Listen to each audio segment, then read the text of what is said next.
Hey guys, welcome back to today's video. Today is Monday, December 27th, 2021, and today we're going to be taking a look at the entire national overview of the redistricting process, which has 29 states that have finalized their brand new congressional maps for the 2022 midterm elections, with just 5 states completely outstanding, meaning they haven't proposed a singular draft for a potential map, and 16 states that have maps proposed and drafted that need to be voted on either by the state legislature, by independent commissions, or by the governor's office, whatever it might be. There are a bunch of different avenues for the remaining 16 states that have maps already drafted and need them to get confirmed. But the point is that the majority of states, the overwhelming majority at that, have either confirmed maps or have proposed them and just need to finalize them. I mean, you're talking about a significant amount. 45 out of the 50 states that have finalized their new maps, meaning 90%, not finalized, that have drafted or finalized, meaning 90% are on track to be completely done with the process in the next coming months. And a total of 29 states, this includes single district states, 58% of the nation knows how their congressional map will look in 2022, with court procedures not being considered in that situation, about suing different new maps and forcibly redrawing other maps. But the point is that looking at our national overview, we are at a very good position to have an understanding about how the 2022 House elections might end up and what they look like today. Looking at the map right now, as you can see, there's a significant portion of one half of the United States that seems to be entirely done with the process itself. Right across here, and what I would describe as Abraham Lincoln, and I think that it's very obvious as to why I call it that, but on the other half of it, on the left side of it, you can see that every single state, with Kansas being the only exception, has finalized or proposed a potential new map, and this includes Hawaii and Alaska. You can see that the only 3 states that are withholding new maps, finalized new maps, are Kansas, Washington, and Hawaii. Now, the thing about Kansas is that there is a bit of time for the Republicans to draw a new map there, and chances are they are going to draw a map that is a 4-0 Republican advantage. So I think we can already assume how Kansas is going to go. But then again, there is some consideration about not wanting to make 2 congressional districts on the Republican side a bit more conservative, a bit more toss-up and competitive than what they otherwise might be. We will talk about that in just a moment. But looking at Kansas and looking at Hawaii and looking at Washington, we generally have an idea about how these maps are going to end up. Hawaii has 2 maps proposed, and they aren't changing anything at all from the recent maps. In fact, there is no possible way to draw a Republican congressional district without gerrymandering. So looking at Hawaii, you aren't going to find Republican support there. In the state of Washington, the brand new map, the one that seems to be the finalized version that just needs approval by the state. Currently, the state of Washington has a map that has, I believe, we can actually go ahead and take a look. I don't know why I'm just trying to remember here. As you can see, there are 6 Democrats and 3 Republicans. In the old map, it's the exact same. Nothing really changes much. Just the district goes from Democrat plus 14 to Democrat plus 16. So a narrow improvement there. And this toss-up district remains exactly the same way. It's a partisan lean of even, and it's just as competitive as it was before. So knowing Washington, knowing Kansas, and knowing Hawaii and how they're going to go pretty much means we can assume that this half of the map is already done, and practically it's already completed. What we're waiting on are these other regions of the country, the South and the Midwest and the Northeast, pretty much everything that isn't that half of the United States. And it could be for a variety of reasons. So I'm going to update you guys on what I think we have seen so far and what we can expect from the new coming maps as we start to push into the 2022 actual cycle, meaning that we are going to get fully engrossed in the primary season, in the general election season, before many of these maps are actually finalized, and we should get an update now because that's how the maps look like entering into the new year. There will be one major state that will be finalizing their map from the commission there, and that is the state of Michigan. Now, there are 27 maps proposed, and these 27 maps proposed are not here to necessarily be contentious with each other, but more so as the public surveys these maps for the 45 days up until December 28th when they will reconvene. So tomorrow, the Michigan Independent Commission will work together, and by December 30th, finalize their new map ahead of the new year. But they've given the public from November 8th until November 28th, 45 days in order to survey these maps, look at them, make a decision, and come back to the Michigan independent commission and say, this is what we like about this map, this is what we do not like about this map, and they will take the public's comments on all of these maps. I can tell you this is probably going to be a very tiring 72 hours for them, but they are going to finalize a new map out of the 27 proposed by the new year. So I will do a mid-year update between the midterms, between 2021 and 2022, about where we actually stand, because this is a pretty big state. I mean, it's 15 electoral votes, meaning 13 congressional districts. There is going to be a lot to be said out of this map, and it'll also set the tone, I think, for how some of these other Midwestern states might end up going. Minnesota with the split delegation. You have Wisconsin that's going to be Republican-leaning. Tony Evers is trying to shift that around just slightly. Pennsylvania, we will see what happens. You have also a split delegation there. New York, we are intrigued to see. That's not the Midwest, but it's also something we are waiting on. Their deadline is April 4th, 2022. So we might be waiting on a pretty substantial amount of states to hold off until the next, or not necessarily hold off, but hold off until the last minute to finalize these new maps, hold their primaries potentially a month after they finalize the new map.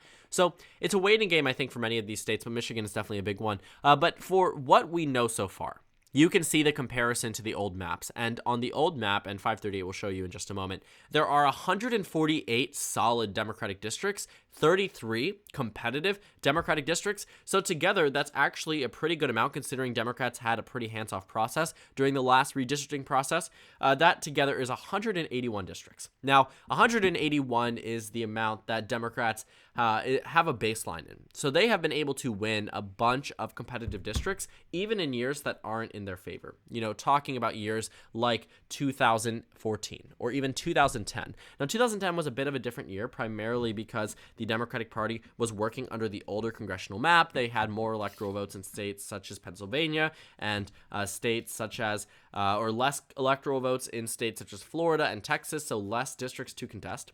But pretty much looking at the baseline at 181, that's actually not too bad for the Democratic Party, considering they have never dipped below 181 during the entire 2010s. For the Republican Party, they have 156 solid congressional districts and 52 competitive Republican districts. That puts the Republicans at 208. So based off of redistricting alone in the last congressional cycle, the Democratic Party has 181 to the Republicans 208. And might I remind you that you need 218 for a majority, meaning that whenever the Democratic Party was above 208, that meant, or sorry, not above 208, above 218 moving into the Republican side, there are plenty of congressional districts, considering Democrats have 222, that Republicans might have the advantage in terms of overall partisan lean, that Democrats simply are able to win. And this also means that Democrats are winning a significant amount of these competitive districts. There are 46 total competitive districts based off of the old cycle. Now, for comparison, and again, we are not finalized with all of the states, with all of the new maps. We're still waiting out on larger states such as Florida and New York. The inspiration for this video actually came with the fact that California today finalized their new maps. So that's pretty exciting, knowing that we have the largest state, the two largest states, Texas and California, finalizing their brand new maps, which means that we have a significant portion of the map finalized. But in comparison, let's go ahead and take a look. There are 90 solid Democratic districts in the new map, and there are 27 competitive Democratic districts. That means Democrats right now are at 117. For the Republicans, there are 88 solid Republican districts, and then an additional 18 competitive Republican districts. That actually puts the Republicans behind the Democratic Party. Now, we are still expecting the maps in Georgia and Florida and Wisconsin and Michigan and Pennsylvania and Tennessee all to favor the GOP pretty heavily. I mean, the remaining outstanding states don't exactly favor the Democratic Party as much as they would like. They've lost a lot of their hard hitters. Illinois, California, even some minor states that add up to a bigger amount, such as New Mexico, Colorado, and Oregon, the Democrats were counting on, that ultimately fell through, I think, to a further extent. The only major state we are waiting on that Democrats have complete and total control over is the state of New York. And we are expecting Democrats to gerrymander that state to benefit the Democratic Party. But right now, I would say the Republican Party, while behind the Democrats, are in a good position. because they still have Missouri to draw, they still have Kentucky, they still have Kansas, they still have Louisiana, all states that are going to give the GOP a significant upper hand over the Democratic Party, in addition to the remaining multitude of states that need to finalize their new maps. And what we've been expecting so far, based off of what we have seen in this new map versus the old map, is that not much is changing drastically. What we are looking at now is a new congressional map that the Democratic Party is likely to perform just as well as they did in years like 2012 and 2014 based off the new map in 2022, but then in other years perform as well as they did in 2020 in slightly advantaged Democratic years, and then 2018 in Democratic wave years, meaning we aren't seeing a significant change. Things are going to look very similar based off of our new map versus our old map, and based off of the election results that we see. There will be red wave years and blue wave years, but it won't be to a point where Democrats cannot win the majority in the House of Representatives simply based off of congressional redistricting. I think that, when you look at the House map the Democrats were working at before, they had 208 Republican districts, meaning all Republicans needed were a total of 10 out of the 46 competitive districts in order to win the majority. Democrats needed nearly 80% of them, and they got that in 2018 and 2020. But the point is that the bar was set so much higher for the Democratic Party, but they were still able to do it. And they were able to do it not necessarily because the map was drawn in a way that was beneficial for Democrats, but because they made the districts that used to be more solid for the GOP more favorable towards them. When you take a look at the 2012 and 2014 maps, you will actually find that the amount of Republican-leaning districts was higher than it was in 2020. Democrats became competitive in districts like Georgia's 6th congressional district, which used to be not even in play for the Democratic Party. I mean, as recently as 2016, it was being won by Republicans by nearly 30 points. And then in 2018, it was flipped to the Democratic side. So when you see shifts like that, that means that district goes from being solid Republican all the way down to toss-up or even tilt Democrat. And that's what happened on this map. But the good thing for Democrats and the good news for them is that the map isn't going to change much relative to its current status, which means Democrats being in the majority now absolutely have an opportunity to. Now, this is just based off of what we've seen so far, and it could completely go in the exact opposite direction if Republicans choose to become more vicious in states like Georgia, in states like Florida, where they're giving Democrats about 25% in terms of total representation in Georgia. They're giving Democrats about 30 to 40% in Florida, which honestly isn't so bad considering that Democrats, I think if they were in the position in Florida in more of a revenge retribution type of style, would gerrymander Florida into a much more Democratic leaning state than it actually is.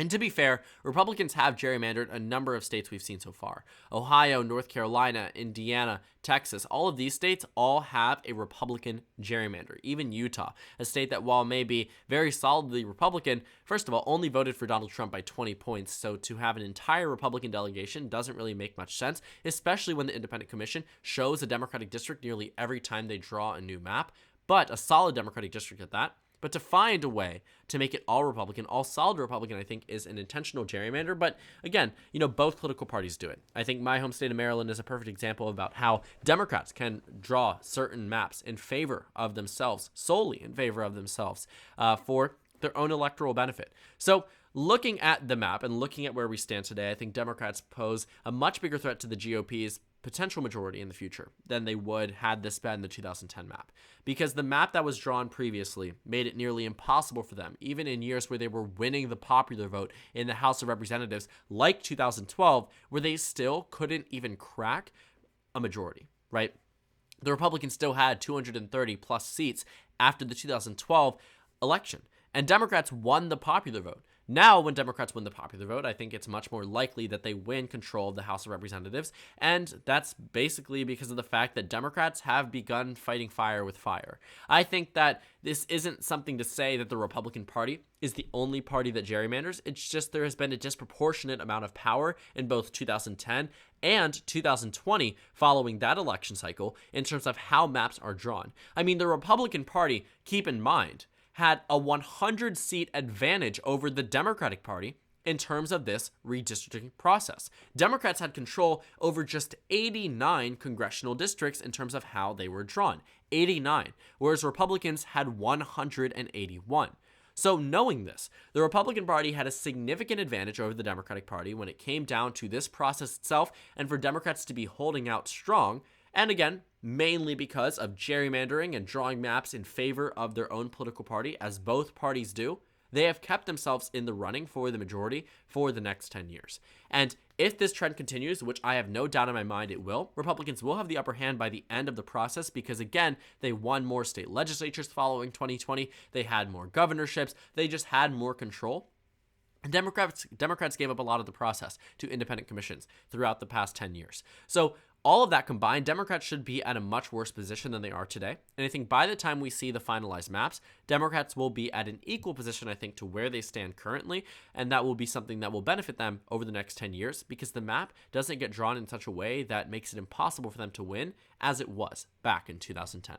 So thank you guys so much for watching this video. Make sure to comment down suggestions below, subscribe on the left if you haven't already, and check out the Instagram and Twitter. At the bottom left of the screen, there's also a Discord server for you to go ahead and join. On the screen, there's a video you can watch, and then a playlist for my redistricting election analysis videos. Again, thank you guys so much for watching, and I will see you all later today.